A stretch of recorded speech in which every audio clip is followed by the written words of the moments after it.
All right, Captain America Brave New World, take one. Let's do this. I've not done a review in a while. It's February, and I haven't done a review until now. It's crazy. Hey up, everyone. So today's movie I'm discussing on the channel is the latest MCU movie, Captain America Brave New World, which is directed by Julius Onah. He's the chap that directed Cloverfield Paradox. The film follows Sam Wilson, once again played by Anthony Mackie, in his first solo feature film outing as the new Captain America. He's gone from the Falcon now to the new Captain America. Obviously, he's got very big shoes to fill, following in the footsteps of the previous Captain America, Steve Rogers. So he's working side by side with the newly elected President of the United States, Thaddeus Ross, who was previously General Thaddeus Ross, played previously by William Hurt in films like The Incredible Hulk, Captain America Civil War, Avengers Infinity War, and Endgame. Sadly, William Hurt passed away in 2022, so he's been replaced here by the one and only Harrison Ford. Only sans mustache.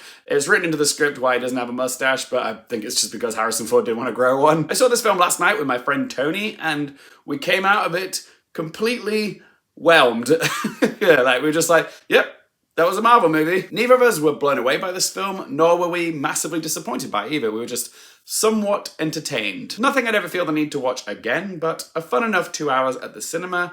And to be honest, that's kind of what I was expecting. I've had Marvel fatigue for a while now, and I'll be honest, I didn't actually care for the Falcon and the Winter Soldier TV series. I found it quite plodding and quite preachy, and dare I say, even a bit boring. So I wasn't exactly pumped for a new Captain America film.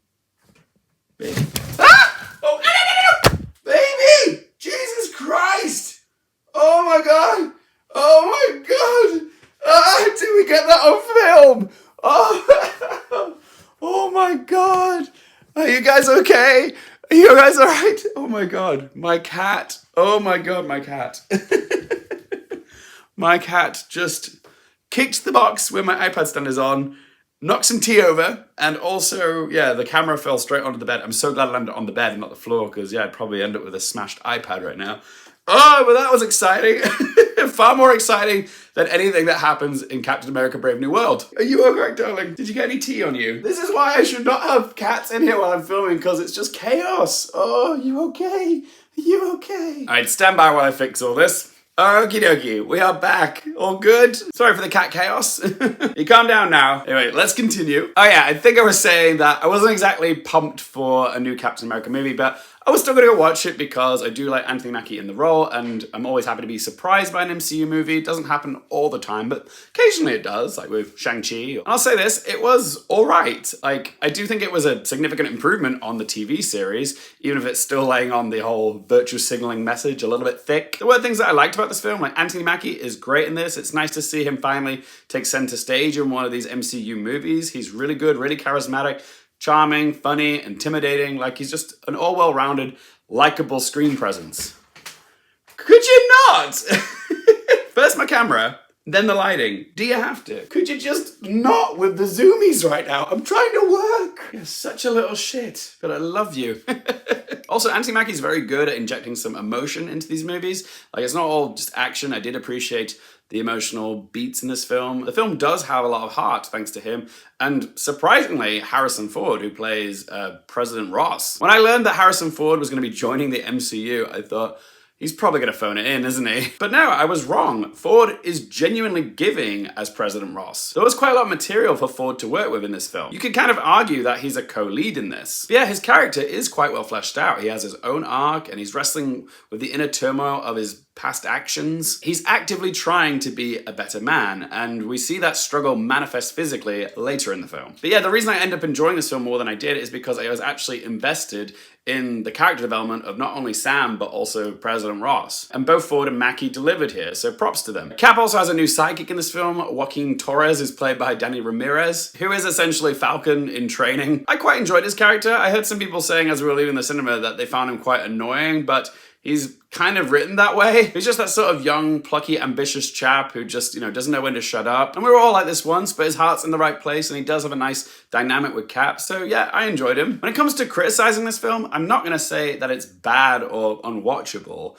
It's just, we've reached a point in the MCU where they're really struggling now to wow us, like, because nothing in this film felt all that new or all that exciting. Because the action scenes in this were fine, like, nothing amazing, like, they were just what I expected, nothing surprising. I was just kind of going through the motions of watching a Marvel movie. The cinematography is also uninspired and bland. It's just very flat, and there's a lot of hazy lighting going on in places. Aesthetically, it's a Marvel movie with no distinct personality of its own. It just kind of blends in with all the Marvel movies we've seen in Phase 4 and 5. So yeah, it would rather blend in than stand out. Also, the villains in this film are very blah. I want to know just how much money they threw at Giancarlo Esposito to show up for such a C-plot villain part. God, what was his character's name? Sidewinder? I just had to look it up on IMDb because this character is so forgettable. I will say this, Esposito brings his A-game to the very few scenes that he's in, but unlike Harrison Ford's character, there just wasn't a lot of meat on the bone for him to sink his teeth into. But yeah, when you've got Giancarlo Esposito, don't waste him. Also, a long-forgotten MCU character returns in this as a baddie, and I won't say who it is because I don't know if they've been featured a lot in the marketing and I don't want to spoil it for anyone, but I'll say it is someone from the Incredible Hulk movie. And I'm not trying to be mean, but this actor who's playing this role, one of the central antagonists of this film,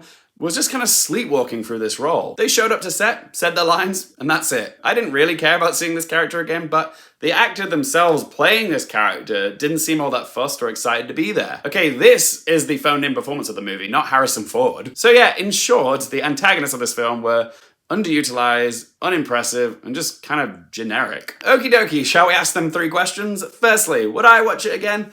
I have no immediate desire to rewatch this film, but say one day I do decide to do a MCU movie marathon, I wouldn't skip this film, but I wouldn't go out of my way to rewatch this film by itself. I wouldn't just pop this film on for pleasure. Question 2, do I recommend it for you guys?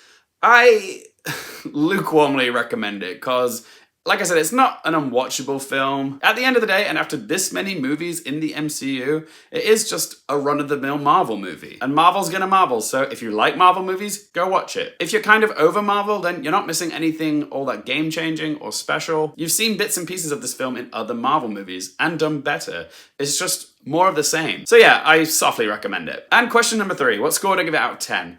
This film was fine. Like, genuinely, that's about as much enthusiasm as I can summon to describe this film. So I'm gonna give Captain America Brave New World a score of 4.5 out of 10. But as always, guys, it's just one bloke's opinion. Love to hear your thoughts on the new Captain America movie. What do you think of it? Is it good? Is it bad? Where's it rank for you and all the Cap movies? Whatever to say, do let your voice be heard in that comment section down below. And as always, thank you guys so much for watching. For more things related to movies, TV, the Oscars, and popcorn culture, I'm Luke Hairfield, and I'll see you next time.